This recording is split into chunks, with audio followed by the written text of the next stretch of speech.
Hey everybody, how are we doing?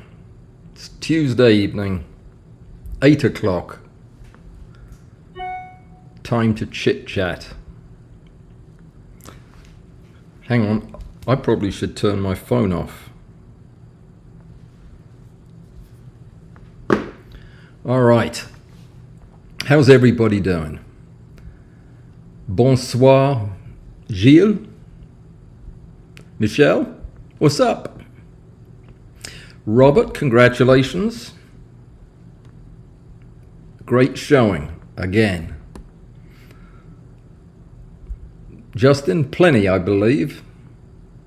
Nutters, that is. Walter, glad you made it. Patrick. 3 o'clock? You got up at 3 o'clock? Or you stayed up till 3 o'clock? Either way. Steve, it's dinner time here too, my friend. And Allan. I don't know if you were on last week, Allan, when I thanked you for the liquid. I was going to be sure to do that again tonight, the Decon 90. Thank you so much. Very generous of you. Hey, Jim. Stephen. How's New Jersey?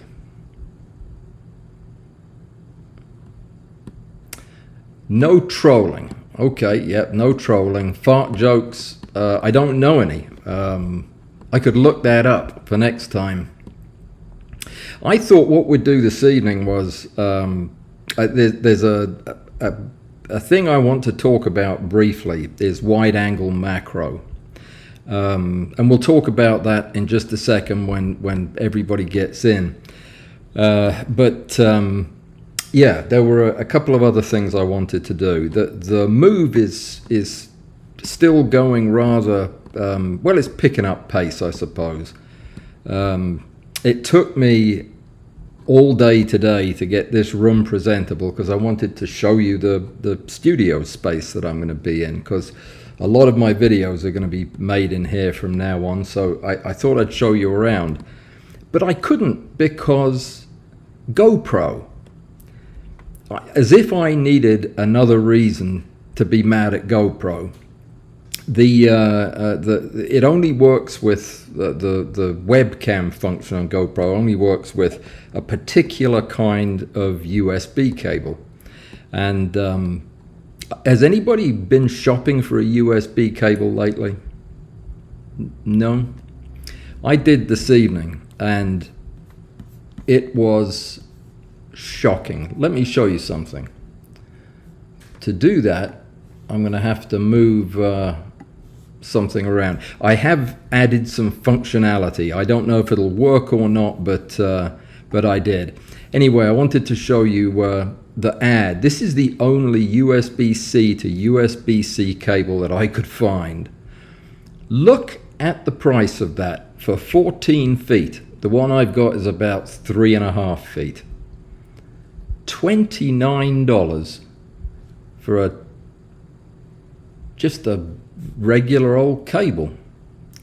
It's nuts. It really is. I don't have a single cable that will work with the GoPro that's longer than 3 feet. Anyway, I'm over it now. I'll stop ranting. But it's nice that I can show you my screen, because what I'm going to do is I did take some pictures of the studio, and I'll show you what it looks like. In fact, we can do that now, actually. I also took some pictures right when I moved in, when I was complaining about how bad it was, just so as you know, I was telling you the truth. This was, let me switch back to the other screen and get me off of there. I've run out of space. I need a bit more room. There, that'll do. So the day I moved in, this was my kitchen. It was actually the tidiest room because I put some dishes up and everything. Not bad at all. And then it just gets worse the further into the house you go. That's the garage where the chaps had left all my furniture piled up. And that is my lab, photography room, project room, prep room, call it what you will. And this is the entranceway to where we are now. But this is what I've done so far with it. It doesn't look much better because of all the cables, but this is the room that I chose to work in. This is my desk that I'm sitting at right now, right here. And I think I decided to pretty much permanently set up the camera and lights and everything so I don't have to keep moving them around. And then in the far half of the room, I've got two platforms, a horizontal and a vertical platform, both of which are going to feed directly into this smart TV that I don't use for anything else. So that will be nice when I get that done. I even had room for a chair, though I haven't had a chance to sit in it yet. So that's one view. That's a bit closer up view of the rig. The vertical rig's out in my garage being built right now, and yeah, it's looking promising. I had to go next door and get the neighbor to help me lift the television. I had it halfway up there and I couldn't get it the rest of the way, but they're quite heavy if you hold them over your head. Anyway, where was I? Yeah, I've got my microscope set up right next to my desk and behind me, so that's very nice to have. Still don't have an eyepiece to go with the surgical beam splitter though. That's on the list of things to do, and that's the atrocious mess behind my desk, but this is where I live and work most of the day and most of the night. That's just another view. That's another heavy thing, that white metal board there that you scribble on with erasable markers. That thing weighs a ton. But I got it up and it hadn't fallen off yet. And that's from the other side. No, it's from the same side, but you get the rough idea. I've got my printers and everything right there with me, and yeah, and the new modem, which is currently giving us no dropped frames and 3,600 kilobytes per second. So there you go. That is my new space. So it doesn't look bad. The rest of the house doesn't look any better than it did initially. So, uh-oh. Well, that is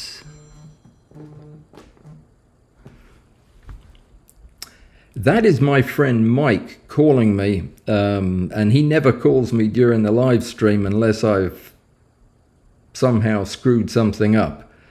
Can you hear me? Somebody say, yep, loud and clear.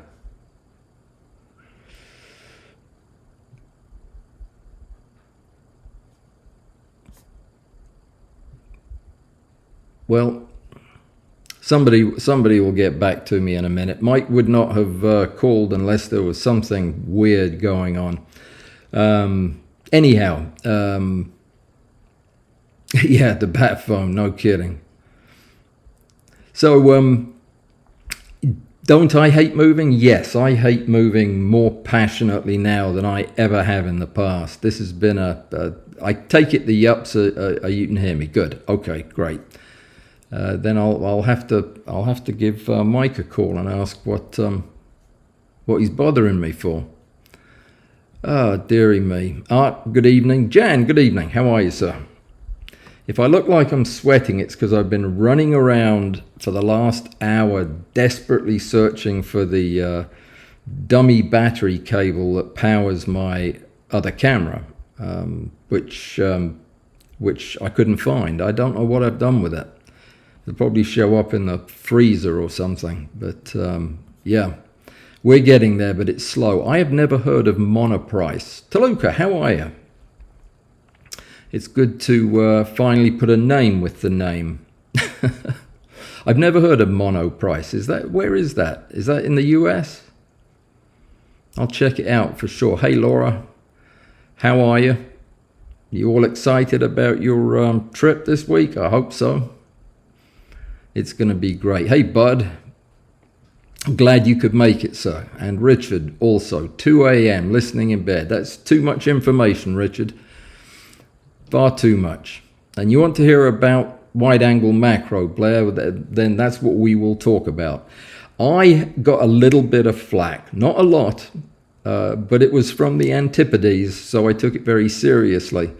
I got some flack about the competition for this month, about picking wide-angle macro, because it was pointed out to me that most people don't have wide-angle macro lenses. And he was right. Most of us don't. I don't have one either. One day I'll probably get one of the layover ones. It's a very interesting sounding lens, but I don't actually know anybody who's got one. And it was my intention or hope that what would happen would be you guys would just make your own and go with that. And then it occurred to me that it had been about a year since I did that video, and some of you may not have seen it or remember it or know anything about it. So I am going to very briefly discuss how you do wide-angle macro without a wide-angle macro lens proper. The whole idea of wide-angle macro is that if you have the right equipment, it is a wide-angle lens that lets you get very, very close to the subject because of the way the lens is set up internally, and like a macro lens would be. But if you don't have one, then what you need to do is take a wide-angle lens and then put it on some extension so that it allows you to get close to the subject. The problem is, once you get a lower than about 50 millimeters focal length, the relationship between the focal length and your working distance and the magnification goes up very exponentially, to the point that by the time you get down to about 24 millimeters, it's almost impractical to use a lens of that short of a focal length because of the amount of magnification that you get, especially if you're reversing it. So let me show you. I'm going to turn on the other camera. Because it doesn't have that battery thing in it, I have to turn it on manually.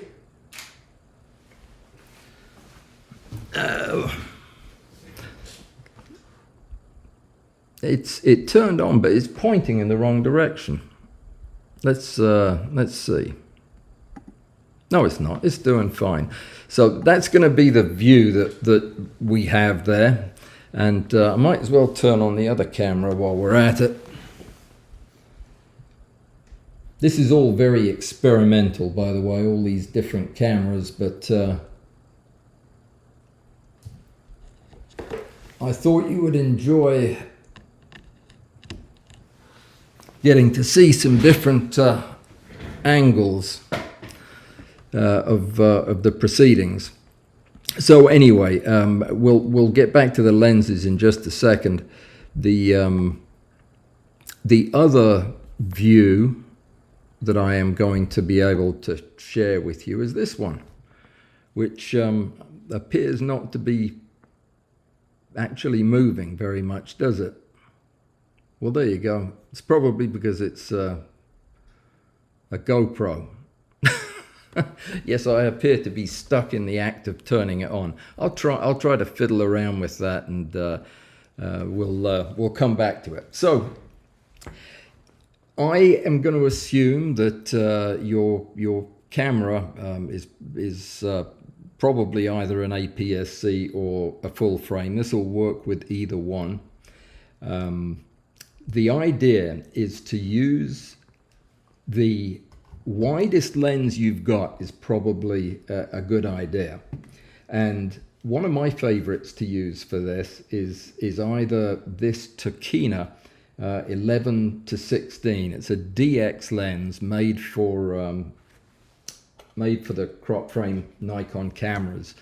It's actually got a super wide angle. It's not really 11-16. That's the 11-16 in dog years. It's the translated focal length, but it actually works really well for this. Now, the trick to doing this kind of photography, and this is a crop frame lens, so I am going to use a crop frame camera, is to use the shortest piece of extension tube that you've got.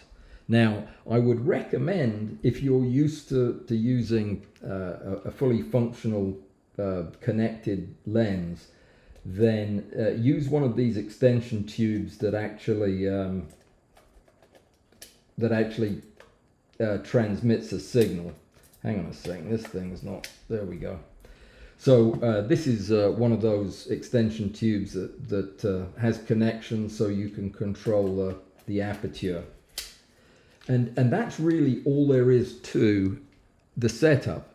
It's the shortest piece of extension tube that you can get your hands on, and then the widest lens that you've got. Now, in the video that I did, and I'll link that video in the show description, I used a similar lens, but for a full frame camera. I used the Nikon.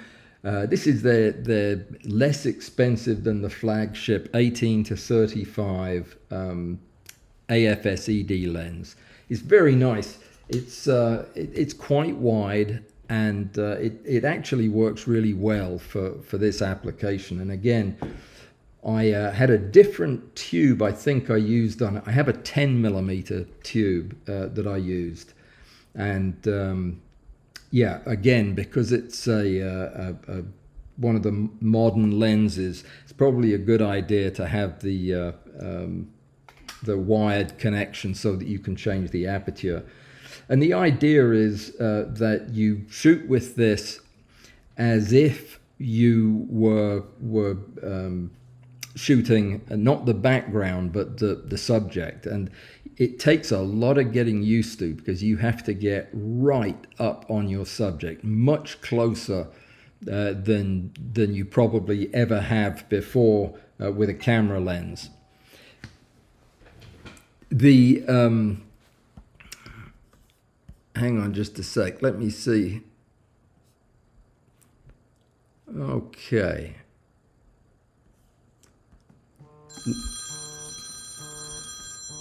Let me see.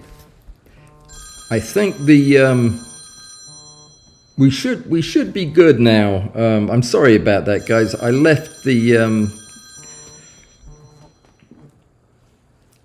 sorry about that, guys. I left the other camera on, and thinking that it would suddenly kick to life, which it didn't. But I'll get that fixed. In the meantime, you didn't see anything that I showed you, so I'm going to run through it real quick one more time. So I'm going to run through what I talked about while the camera was pointing in the other direction. I was talking about using this particular lens, the Tokina 11-16, on a crop frame camera with a 12mm extension tube. That was really all I was showing, was this. This is, to all intents and purposes, your wide-angle macro lens. The difference between this and using the Laowa, for example, would be that the Laowa lens will allow you to get just a little bit further away from your subject than this solution will. But you can really get some very nice shots this way. You just need to creep up on your subject. You need to make sure that you're close enough that it fills a part of the field. But the whole idea aesthetically is that you also have plenty of idea behind your subject what is going on. Now it's going to be out of focus obviously, but it allows you to do quite a bit creatively with the background. And you can even get super creative and stack some shots and see what you come up with that way. So the other lens that I was showing, I do apologize for that, but it was this one. This is the one that I used in the video, and I'll put that in the show notes. But this is the AFS 18-35 Nikon lens.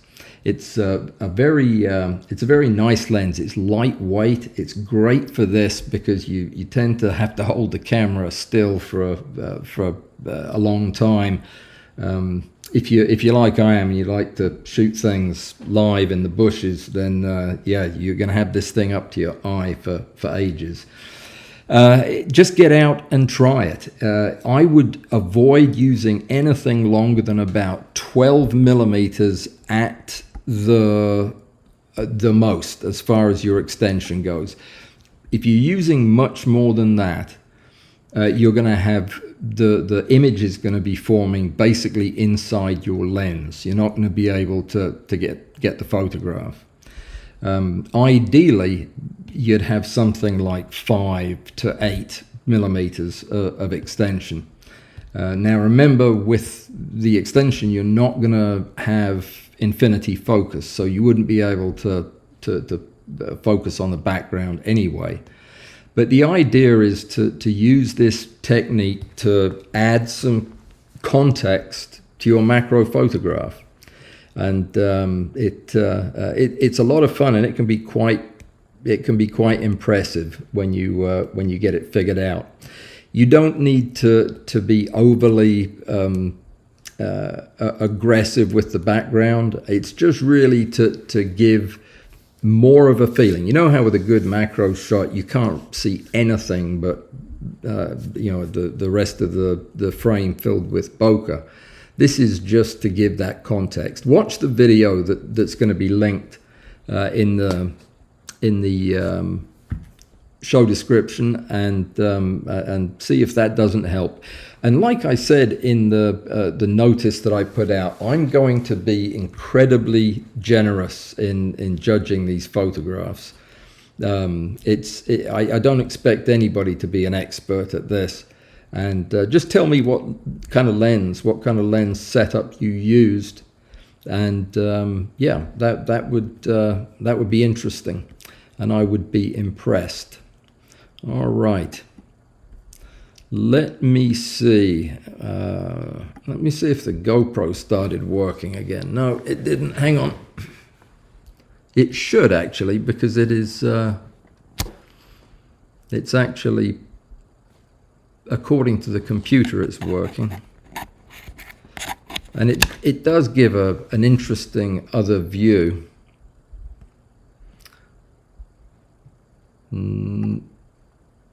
Apparently not. Apparently not. Okay. Yeah, Blair, it makes it incredibly difficult because of the huge front element. You're probably going to end up having to take your lens hood off. The lens hoods on these things don't do a whole heck of a lot anyway. I usually shoot with it like that. And your subject may be, a centimeter in front of the lens. So it really takes some getting used to and experimenting. But it's a lot of fun. It's a good skill to have. And if you're lucky enough to have one yourself, or know somebody who has the Leia lens, I would recommend borrowing it and giving it a try. I have not actually used that lens, but I've heard a lot of good things about it. All right, I'm going to make this thing work, by the way. Let me try turning it off. I am not going to be defeated by this GoPro. I'll let it rest for a second and then I'll turn it back on again. The a 12 millimeter lens on micro 4/3. Well, that would be about a 24 millimeter equivalent, right? Yeah, I mean, I showed some examples in that video using, I think I used my 24 to 70. So yeah, at the short end of that. And it's not a matter of qualifying. It doesn't matter what you shoot it with. You can shoot it with a phone, and if you can get your subject, and I don't expect you to get the subject at 1:1. That's when I think people get in trouble with this, is trying too hard to get the subject magnified all the way up to 1:1. When you do that, you're touching the subject basically. So shoot for a more conservative 1:2 or 1:3, and just try to make sure that you get some background context in it. Hey David, you're an hour north of Portland, and isn't it cold up there now? My brother was just there in Portland. He was over from Scotland, and he said it was colder over here than it was over there. So you're still figuring out what to do with that microscope of yours. Well, this is a great place for you to bring any questions you have about it. We have several people who know about Olympus on the channel, but I think they all use the standard 25 millimeters on their infinity corrected lenses. So you'll probably end up using the same one you'd use if you had the Nikon CFI plan, the same adapter for the bellows.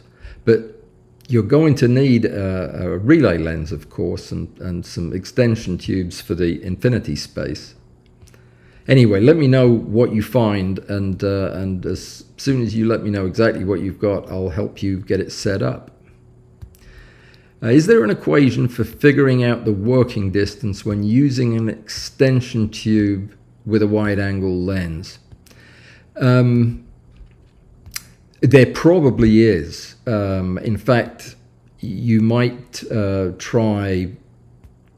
What's the name of it? Let me see if I can find the. No, I'm afraid to press any buttons. It'll come to me in a second. There's a site, the British site, Extreme Macro Photography, I think it's called. I'll put the link to the site in the show description. That chap has got a calculator page, and one of them, it doesn't give you working distance. It gives you some other stuff, magnification, I think, but it includes working distance as well. So there is one, but honestly, the working distance is going to be centimeters, so you'll be able to figure it out just when you put this lens assembly on. Just try to focus on something and you'll see. It doesn't focus longer than that or shorter than that. It's just a very narrow band that you can focus. 10 millimeter extension on a 20 millimeter lens. No, you'll be, Amy, you'll have a hard time finding extension shorter than that. 10's about as little as you'll find. It takes almost 10 millimeters just to have the bayonet on one end and the lens part on the other. That's almost 10 millimeters right there. So it's pretty much impossible to get them much shorter than that. Though when we did this video, look in the comments, because somebody was telling me about a 5 or 8 millimeter extension tube that they had found. I can't remember who it was. It was a long time ago, but I'll put the link in the description. Yeah, I've been toying with trashing the GoPro for a long time. I have never been more disappointed in a piece of equipment. You have to take it apart to put a battery in it, and it just never works. Oh, the battery's dead. Excuse me just a second. All right, now it's plugged in, and my computer says it's plugged in, and I've got the right kind of cable on it, and it's still not working. So it's been frustrating. You know, I set aside half of today to get ready for this because I was bound and determined not to screw anything up this time. And yeah, and couldn't find the cables, and couldn't get 50% of my cameras to work. So I guess it wasn't, no, it wasn't quite as good as I had hoped. And know that the GoPro just is not going to work. Hang on a sec, let me try one other thing here. No, it's going to be the hammer. All right, yeah, they do have a great site. That's true, but that's about it. Well, if you could see the picture, it would show you the other view of the studio down this way, which is pretty boring anyway. So, so don't worry about it. Let's just stick with what we've got. I can't be telling people to remember to put their body caps back on if I don't put mine back on pronto. I've been stirring up rather a lot of dust around here, doing the unpacking. All right, so what do you guys want to know about? I wanted to talk about one thing. Somebody was talking with me over on Patreon, and we were talking about using this lens, which is my go-to macro lens. It's that Tamron 90mm f2.8 DI macro. VCUSD. It's the new version of their great 90mm full frame lens. I've raved about this for years. I've had it for a long time now, and it's my favorite current macro lens, and it's a full frame lens. And my friend was talking about using it on a crop frame camera. And I told him that I don't use it on a crop frame camera. In fact, I don't really use it with camera lenses very often. My Deep 7500 is the camera I'm talking about. But for the crop frame camera, I was telling him about this lens, which I've never really talked much about. This is Nikon's crop frame macro lens. It's the equivalent of their 105 flagship macro lens for the DSLRs and the mirrorless cameras. But I've had this lens for a long time, and he was asking me, how does it compare to the Tamron 90 in terms of image quality? And I thought that was a really good question. Hang on a sec, Allan, am I referring to O'Toole? When I said what? No, I wasn't. No, not Rob O'Toole for the calculation site. No, that was Extreme Macro Photography. It's a British site. You guys know it because we've talked about it before. I'm going to cross my fingers and hope that this doesn't do anything untoward. No, it didn't. Okay, I'm going to get you the bookmark here. It's called Extreme Macro Photography is the name of the, I'll copy it into chat. This is the, hang on, let me get to chat.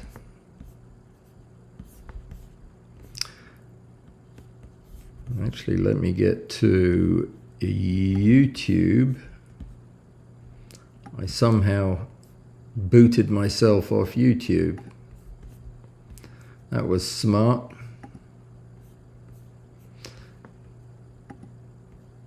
Okay, hang on just a sec. I'm getting there. As soon as I get to the chat, I will drop this in. There you go. This is the name of the site that has the calculators. It's in chat now. That'll help you. If there's anybody that's got one, it's him. I don't think Robert's site has calculators, but it might. Yeah, I haven't dug that deep into it. But anyway, this lens is, I almost said it's a cheap version of their big macro lens. It's not cheap at all. It's quite expensive. In fact, it was some $500 when I bought it, and I bought it used. I think I bought it from MPB, or was it Adorama? One of those two. But it's a very nice full function macro lens with vibration reduction. It has manual and automatic with manual override, and it internally focuses. So it is really a full function macro lens. And the question I was asked is, how is the image quality on this lens compared to the image quality of the Tamron 90 on a full frame camera?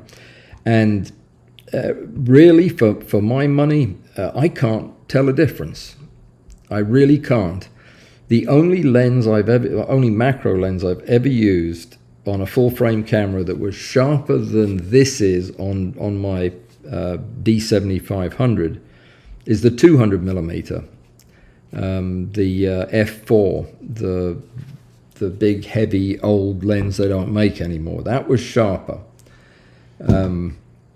But really, I think it's an absolutely fantastic lens. It's the only lens I use on my focus stacking rig, which I don't often use, to be honest. I mean, most of the time I'm using an enlarger lens on the rail. And when I do have this on the rig, I'm usually using the focus ring rather than the rail anyway. So it's a great lens. It's not a cheap lens, but it is about half the price of the full frame 105. And I certainly would recommend it to anybody who shoots APS-C, wants a completely automatic autofocus macro lens to use as a portrait lens as well. Definitely recommend this, absolutely, without any hesitation.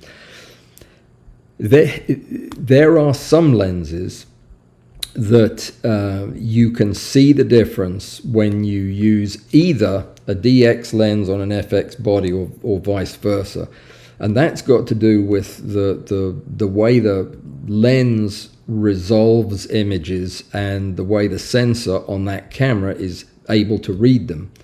You need to match the lens to the sensor, which is why Nikon makes DX and FX lenses, is because they make DX and FX sensors. Now, these days, I'm not sure it's quite as critical as it used to be.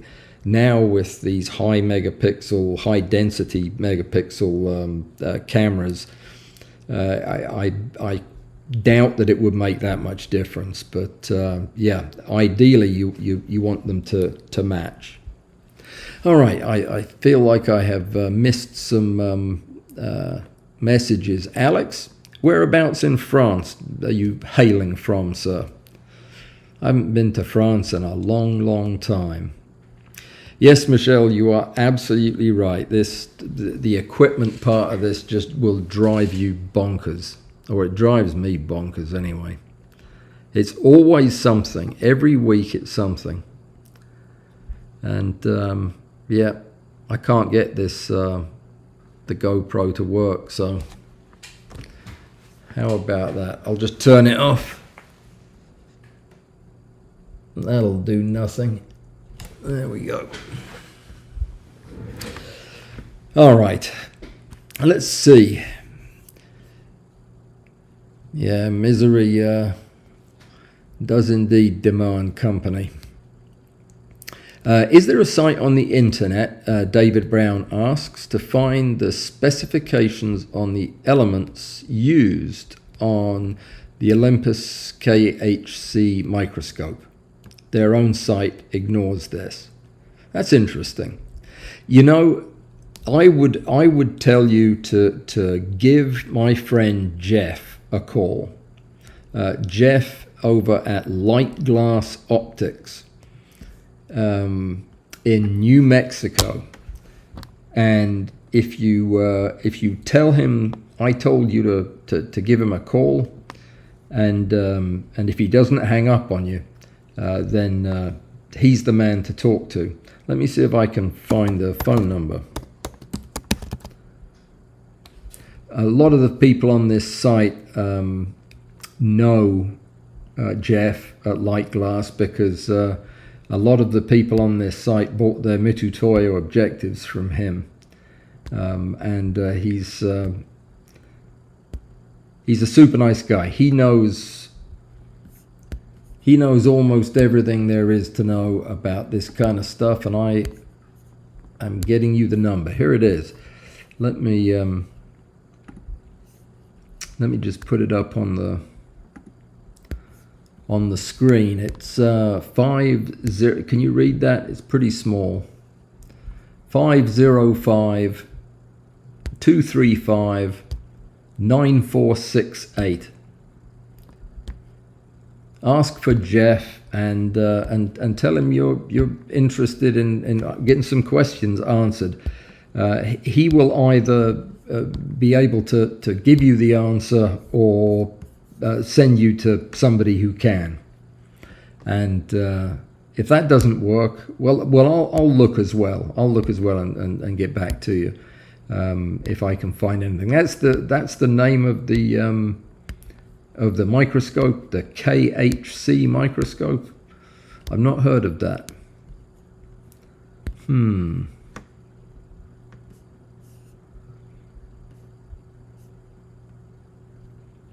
Let me make sure I didn't miss anything. I don't think so. Questions about the wide angle.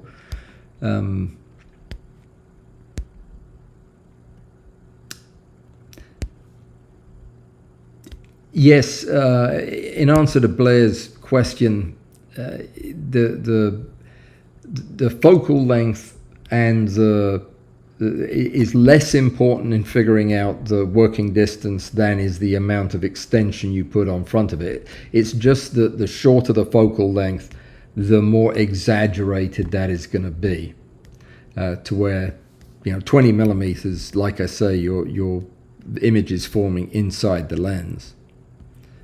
Alrighty, Leroy, welcome. Harrogate. Is it not like 2 o'clock in the morning in Harrogate? It seems awfully dedicated of you. I ought to say something knowledgeable instead, so as it feels worth putting your dressing gown on for. Alrighty, let me see. Bruce. Hey, Bruce. Welcome. I was just talking about you. Yes, you use a 90 millimeter macro about as often as I do. Oh, and you're using it on a crop frame camera. Yeah, I did. I should have known that. Yeah, it's like I say. I think that these days the crop frame cameras have such pixel density that it's a lot more like using a small full frame camera rather than a completely different 5 megapixel sensor. Alrighty. F17, is that the model number? That doesn't ring a bell. Bruce will know. Yeah, it is. It's the F017. Yeah, that is the model number. It's printed on it. You're considering a Canon 90D, but there are only import models. Is this risky? Yes, Robert, it is risky as all get out. I would not buy a modern camera on the grey market. I really wouldn't. It's almost as risky as buying a Godox flash. Well, buying a Godox flash from anybody but B&H or Adorama. Yeah, I would be very reluctant to purchase a grey market lens. They are going to deny its existence at Canon. They will not help you with anything at all. So your warranty will be up to the company that you buy it from, and getting foreign warranty work done is just these days well nigh impossible. I wouldn't do it if I was you. You won't be able to get parts. Stuff that would be fairly straightforward and pretty simple to get fixed suddenly becomes a big deal. And oftentimes there are subtle differences in the electronics that you might not know about until you get the camera. And especially these days, they're so complicated. Are you getting it because you can't find the camera you're looking for over here, or is it just a better price? I think it would have to be a much better price, like half price, for me to take the risk. And even then, don't think so. Did I create a YouTube playlist for your series of videos related to the Amscope 4X objective? No, I did not, but there are several of them. One trick that you can do, I'll try to find them. I will make a note though. One thing that you can do is go to my website, which is www.allanwallsphotography.com. And if you go to the articles and I think it's articles and videos is the name of it. Yeah, it's the blog page. If you go there, when you land on the page, it's searchable. And if you put Amscope 4X in, it will take you to every article and every video that I've done on that subject. And that goes for any other subject, because they're all keyworded and searchable. So if you find it there, the video will be embedded in the article. So you just click on it and you can watch it from right there. And that works for anything. It can be hard to find them on YouTube. It can be hard for me to find them because I've made about 450 of them. So if you try that, go to the articles page and just type into the search function the keywords you're interested in, and that will take you to pretty much everything I've done on the subject. If that doesn't do it, get in touch with me and I'll help you find it. Alrighty. Badalone. Douai. Don't know it. Don't even know where La Rochelle is. Other than on the coast, I now know. I'll look it up though. I got an enormous map of the United States at the thrift shop. It's huge. It covers half my wall. They didn't have one of the world though. I'll keep trying. I'll keep trying. All right. Where can you find reasonably priced adapter rings for the Mitutoyo? Specifically, you're talking about, not the relay lens or anything like that. Well, there are several places, and it depends on whether or not you are bothered by using Chinese adapters. I'm not. I've used them for years. It doesn't bother me. And they, in fact, come to think of it, WeMacro is probably your best bet to find Mitutoyo adapters and get them quickly. I mean, I was talking about this in a video a short while ago. I ordered some adapters from there and got them within the week from China, which is unheard of. Shipping's pretty steep for adapters. It would cost you probably $30, but you'd get them. Other options are RAF cameras in, I should be writing this down, RAF cameras in the Ukraine, though they're not in the Ukraine right now, but they're still fulfilling orders. The advantage of using them is they have solid brass adapters. They are high quality adapters. A lot of the Chinese ones are aluminum, and you know, if you use an aluminum adapter long enough, it will work its way a bit looser, and you can shave little bits of metal off it by putting lenses on and off it. It's never been a problem for me, and I've been using them for donkey's years, but that's another option. eBay is a great way to find anything, and you're really only looking for one adapter. You're looking for a 52 millimeter to 26. Now, if you are just looking to attach your Mitutoyo to whatever extension tubes you're using or bellows you're using, there is another way you can do it, because 26 millimeters is actually one of the standard sizes that step up and step down rings are made in. So if you just buy a full set for $20 or so, Niwa has a great one, a full standard set of step up and step down rings, you can go from literally anything that you own. For example, let's say you wanted to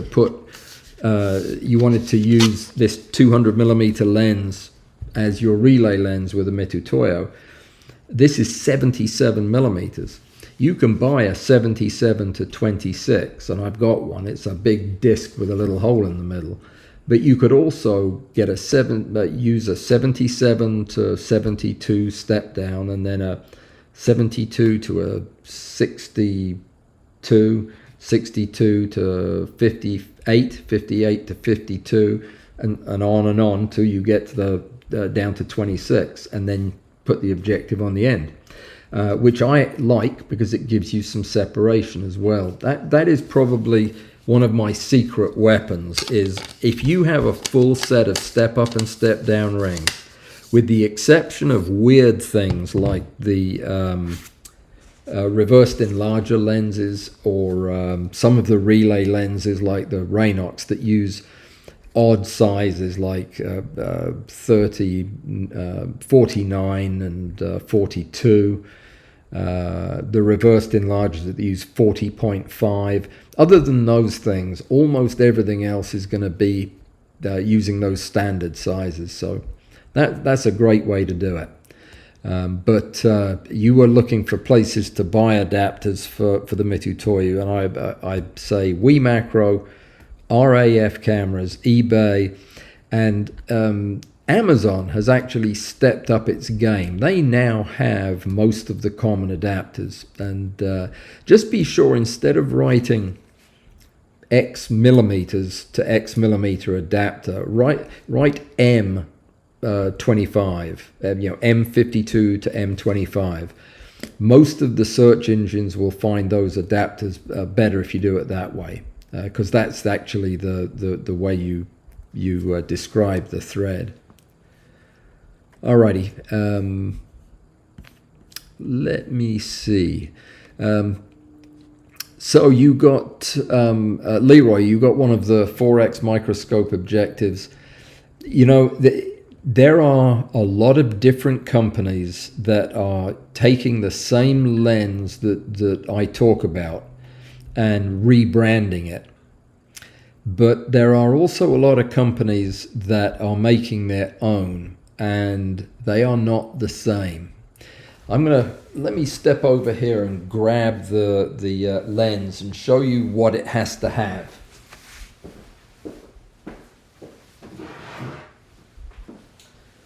It's nice not to have to actually go to the other room to grab it. Let me see if the other camera is still working. So it appears to be.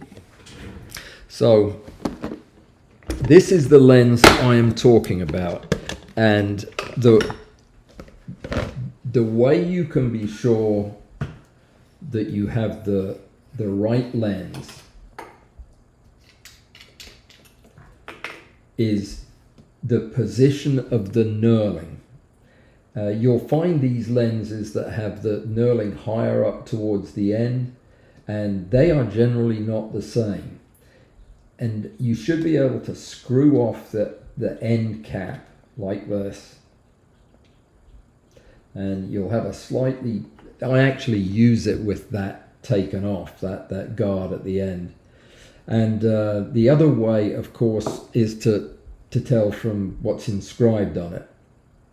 It should say plan 4, and it should be a 0.10 numeric aperture. And it should have a tube length of 160 millimeters and a cover slip thickness of 0.17. And that's all that should be written on it. Notice it doesn't say Amscope anywhere on it. But this is the correct lens. I have seen a lot that are very similar to this, but they're not the same lens. And yeah, just beware. I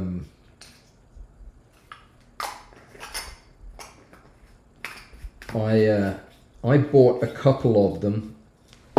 They were so inexpensive that I bought a couple of them to see what the other ones were like, the ones with the knurling somewhere else. I threw them away. They were worthless. They were too small to make a good paperweight, and you basically couldn't see anything through them. I just didn't like them at all. But the real thing doesn't cost but $20, and it really is fantastic. Yeah, David, if you wouldn't mind, send me an email to contact@allanwallsphotography.com, and if you don't mind, if it's not too big of a book anyway, send me that instruction book from your microscope, and I'll call a couple of my friends. I've got somebody out in California who is an Olympus user who will know if Jeff doesn't. So yeah, let's try that. All righty. Did I finish answering Justin's question about reasonably priced adapter rings? I feel like I'm missing another place that... yeah, no, I did mention Amazon. Every time somebody asks me for help setting up a rig, I go looking for good bargains on all of this stuff, and they're all pretty much charging the same for it now, except RAF is more expensive, but they're using the best materials. They're still about half the price of Thor Labs or one of those houses. I wish I could remember the name of the video that the first video I did for the 4x Amscope. It'll hopefully come to me. Let me just have a quick look on YouTube, see if I can see it immediately. Probably not. There's just too many.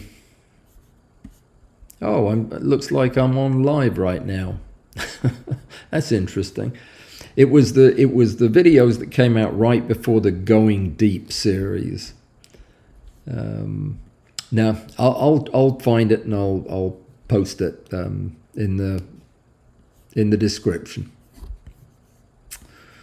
Alrighty. Well, let me know how that. Let me know how that 4X works out. The one from AliExpress. And if it works out well, would you mind taking a picture of it, Leroy, and sending it to me just so that I can add it to my list of good ones? Because I get asked this a lot. Robert, I don't want to go mirrorless either, but I read an article today on the Z9 or the Z9, and that could make a believer out of me. That camera looks incredible. But is that not what you're shooting now? I think it is. It looks bigger than. No, it can't be 9. We're going to keep going a bit longer. Those of you who are already past your bedtime, go on to bed. I'm going to keep talking till I answer all these questions because I messed around at the beginning there with the cameras. Yeah, that's I think the one that Bud has, and it looks like an amazing camera. Or was that the Z7 that you were lugging around Europe? Bud, he'll tell me. How do I color correct? How do I color correct what? You mean in post or in the camera? I use a gray card to set my white balance, but then remember I shoot in the studio, and most of what I do is never changing. I'm using the same light setup, and I set it and forget it using a gray card once every couple of months. And then, I shoot raw. So if there's anything else I need to do, I do it in post. Yeah, I don't have any problem at all with buying Chinese products. I really don't. I mean, they fill a market need that nobody else is doing. Their stuff is inexpensive, and if you're careful with it and if you take care of it, it's just fine. It really is. I've made some mistakes. I would never buy any precision equipment again from there, though I must say I've been really satisfied with the Wii Macro rail so far. But the positioning stage I have was not good, and it was very expensive. But by and large, I've been very happy with it. Very happy with all of the purchases I've made, and I've made a lot. Now, would I buy lenses from there? I've tested a lot of lenses from different companies, Chinese companies, and they're not great, but they're also not expensive. So they're filling a need. If you don't have a lot of money and you want a macro lens, then maybe getting a Chinese completely manual lens is the right choice for you. So, what's a week? Don't know. There's a question there that, or an answer to a question. All right. Mirrorless is great. Short flange distance means you can get an adapter for basically any lens mount. Yeah, you can. and from RAF Camera. They probably have the best selection of anybody. Problem is, you can't go the other way, which is, they probably thought about that though, didn't they? Yeah. You bought a cheaper set of rings, Justin, cheaper than $20? Where did you buy your discount ITL 200? You don't see it on the WeMacro site. No, it wasn't on the WeMacro site. I got it through eBay. In fact, let me correct that. I didn't actually get it. It was Captain Martinez that donated that lens. He gave me that lens, but he got it through the eBay site that Robert O'Toole talks about on his website.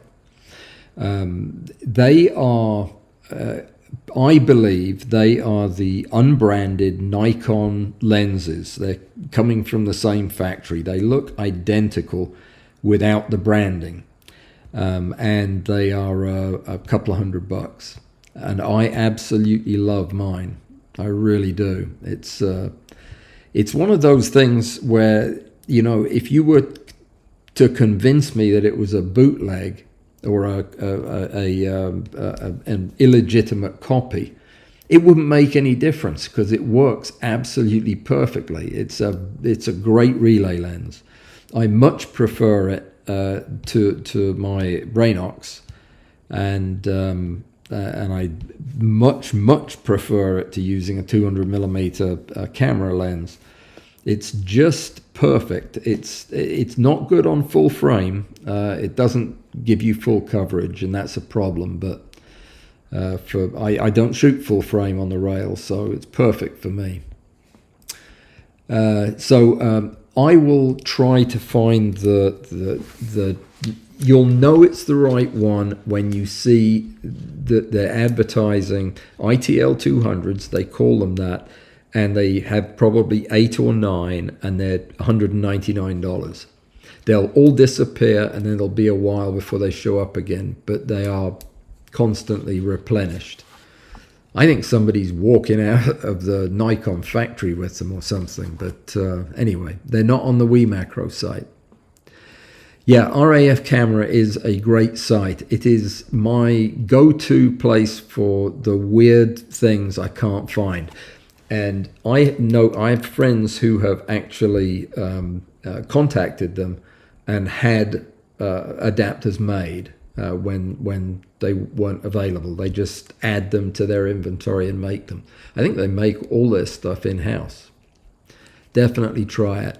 They can be slow, Andrew, as you say. They seem to have got quite a bit faster. If I don't think Mike's on the live stream tonight, but Mike got several adapters from them earlier this year, and apparently they shipped very, very quickly, inside of 3 weeks, which is good for them. Yeah. Well, you know, Justin, precision stuff is annoying. Close isn't good enough. Well, you know what? I think close is good enough for most of what we do. We aren't actually using absolute precision. It doesn't matter whether or not our device moves that thing and exactly 1 micron. It matters that it moves it a short enough distance that we can manage it when we're looking through the camera. So, you know, the need to have German or Japanese engineering on a positioning system is probably more about perfectionism than it is necessary. It's not like we're actually counting things and have to be able to know exactly what a micron is on the table. So yeah, I think that getting close is good enough. What you want is something that moves in predictably short steps so that you can predictably position your specimen the way you want it. Whether or not that's, precise to the micron is immaterial. Any recommendation for extension tubes, Jeff? Scory asks.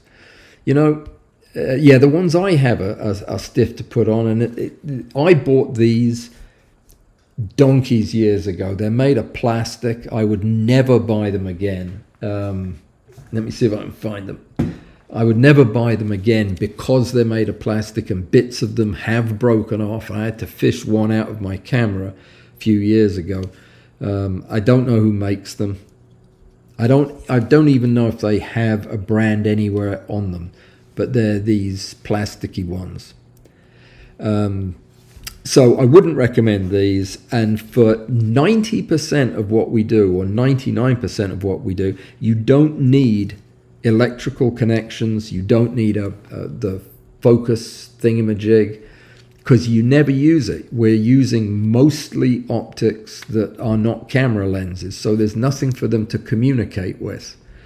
The only reason I have these is for this particular situation of wide-angle macro, for example, when I would much rather have a manual lens anyway.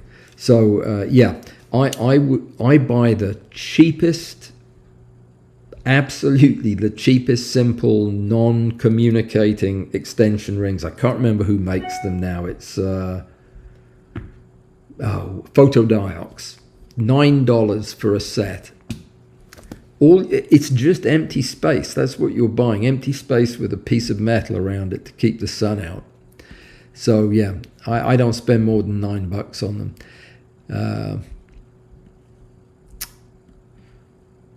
You're all talking about grease all of a sudden. I must have missed something. A small dab of fluoropolymer grease on adapters. I don't put grease on anything that's getting near my camera. Nothing, because all it takes is the stuff to migrate from, I don't know, from the way you hold it or from it getting hot outdoors, to have a drop of grease somehow end up on your sensor, and it is a nightmare. I would not do it. I would not grease them up at all. That's right, but it is the Z7 Mark II. I can't remember who it is who just got the Z9, but apparently it's a lovely camera. Let me see if does anybody else agree that it's better not to grease up the extension tubes. I mean, I know that they put grease on the moving parts of the camera when they service it, but that's them putting it on. That's not me putting it on. All right. So you've got the Amscope 4X coming from Ali, should be there within a week. Yeah, well, yeah, just snap a shot if you don't mind. And I'm trying to build a battery of all of the ones that are probably the same lenses, so that everybody will know. But there are some that are definitely not. All right. Well, Frank uses a bit of grease, so maybe I'm going to be in the minority here. Justin, very, very, very small amounts. There you go. All right. Yep, a lot of people are using it. I'm not going to start using it though. I had a grease spot on my D70-200, and it never got better. The sensor was basically ruined for the whole rest of the time I had the camera. Very disappointing. What's a good alternative to the ITL-200 for full frame? You shoot only full frame.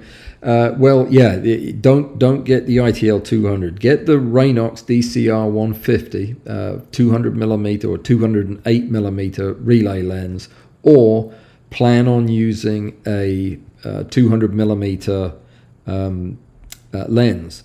Now, if you can get your hands on a 200 millimeter prime lens like the Micro Nikkor 200 f4, that would be your best relay lens. That's what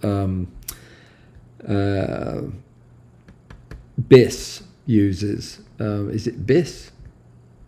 I think I have his name wrong. Yeah, that's a great combination. The Mitutoyo objective with a 200 millimeter prime lens. Failing that, use a 70 to 200 at 200, and you've got to use it at the full 200 though. So Joseph just looked up the ITL 200s and he says, yeah, 180 plus 40 shipping. That's it. That's the same lens, especially if they've got more than one of them. I did it, and I do not regret it for 1 second. It's a really, really nice lens. Oh, Mike, you are there. Great. Sorry for not picking up the phone, but I had all these people watching me and I was feeling self-conscious about it. The rings, step-up rings are a problem to separate. Do you know how to separate them without having to put grease on them? They always come off the camera and the lens okay. It's separating them from one another. If you just hold them an inch off the table, a hard table, and just drop them on the edge, that's it.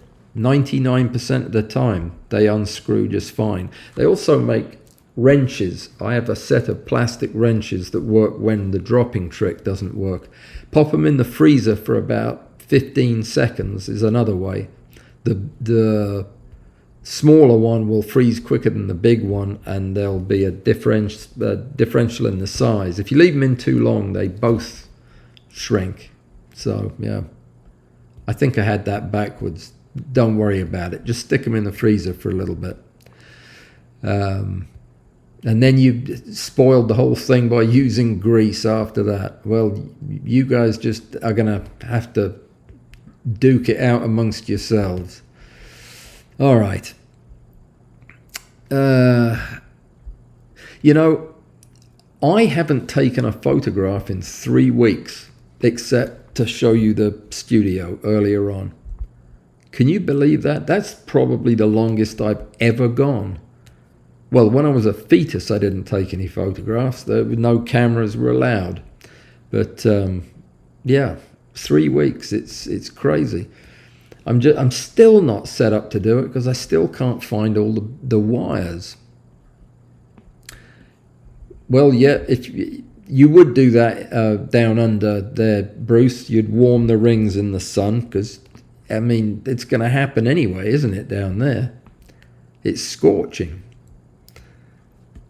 A rubber band, yes, it does. Same theory as the wrenches. In fact, once I had one really badly stuck, I used the filter wrench plus a rubber band, and the rubber band helped it stick and it came off. All right, there are no alternatives for full frame because most objectives are only flat field for about 21 or 25. There's no magic tube lens that can fix that. No.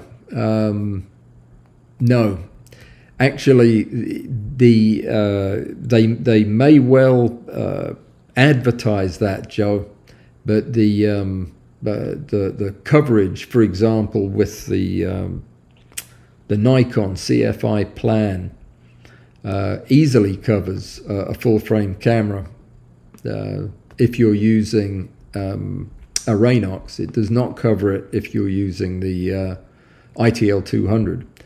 And it actually also lists a frame coverage size that's a lot smaller. So yeah, it's not that the tube lens isn't working any magic. It's just that some tube lenses have a more restrictive field of view, and the ITL has a more restrictive field of view than the Raynox. But of course, you have to have an objective that will give you the coverage. But yeah. Just because its spec sheet lists 25 millimeters It isn't always necessarily true. And good, at least Joe agrees no grease. That's good. Stephen, you have a Z9. Yes. I hear that the autofocus is the bee's knees with that camera. All right. Yeah. But same thinking as me, Joe. I don't like grease on anything. Yeah, that is a good point, Robert. The thing of the drawback of the Z9 is the $5,000. Any way you cut it, everything else about it is good. I know they use lithium grease. The people that make the lenses and what have you. It's just all I'm saying is I don't want to be the one responsible for putting a blob of it in the wrong place. There are people who get paid to do that, and I'll trust them to do it. All right.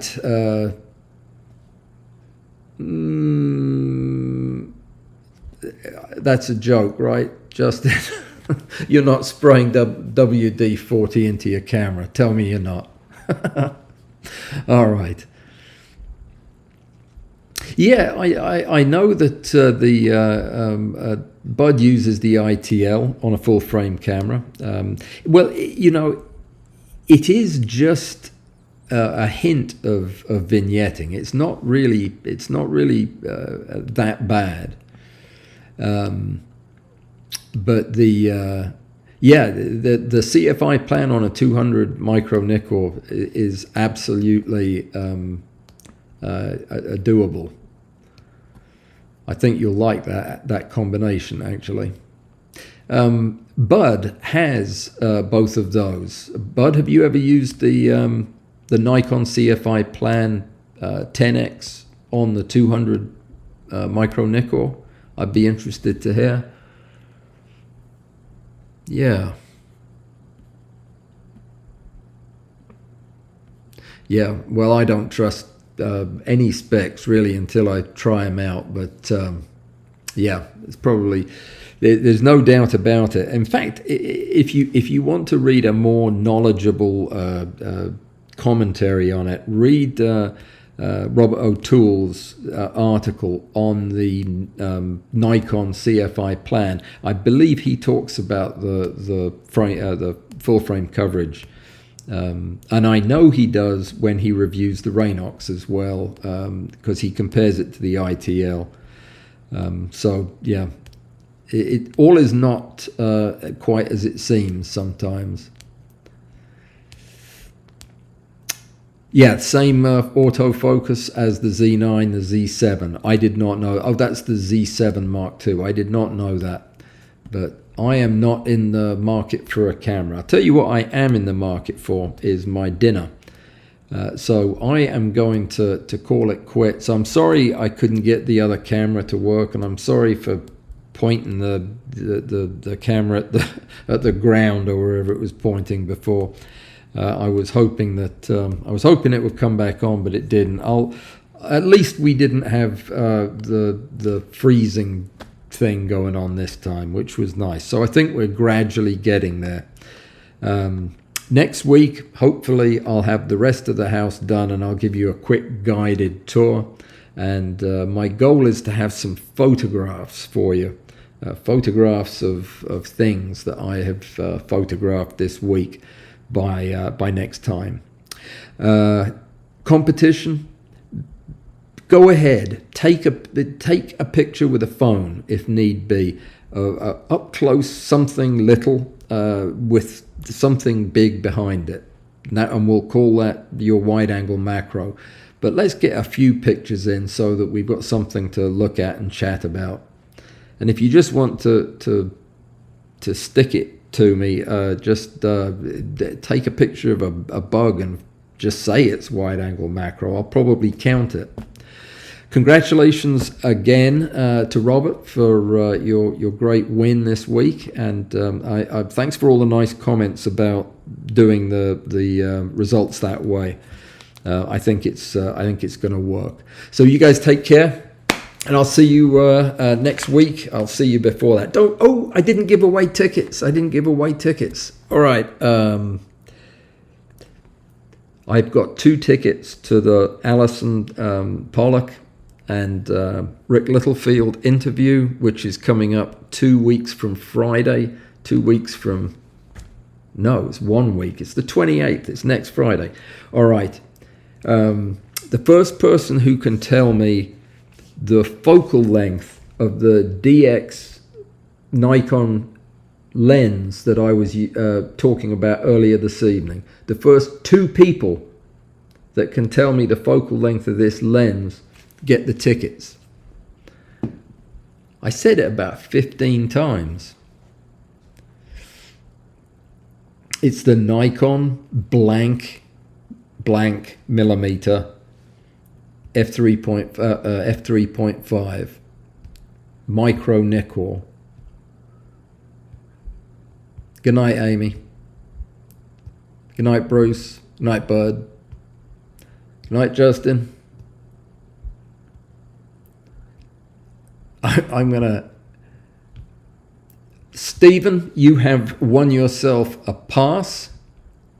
If you don't want it, then let me know. I'll give it to somebody else. But I will send you your secret code. Could you actually... No, Hank. It's 85. It was 85. It's this one that I was talking about and comparing it to the 90. So Stephen is going to have 2 tickets. You guys. It's because the camera was pointing at the table. All right. The closest. I'll go with closest. Hank, you already got a ticket, didn't you? Yes, you did. I sent you one. Joe, you got it. Okay. Joseph and Stephen, I will send you. I know, Joseph, I have your email. Stephen, do I have yours?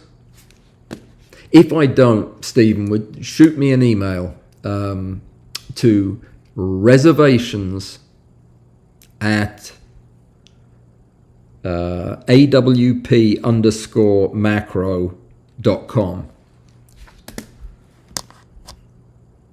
I'm sure I've got your address, Joseph and Stephen. So if you don't get the thing by tomorrow, email me with your address. Okay, good night, guys.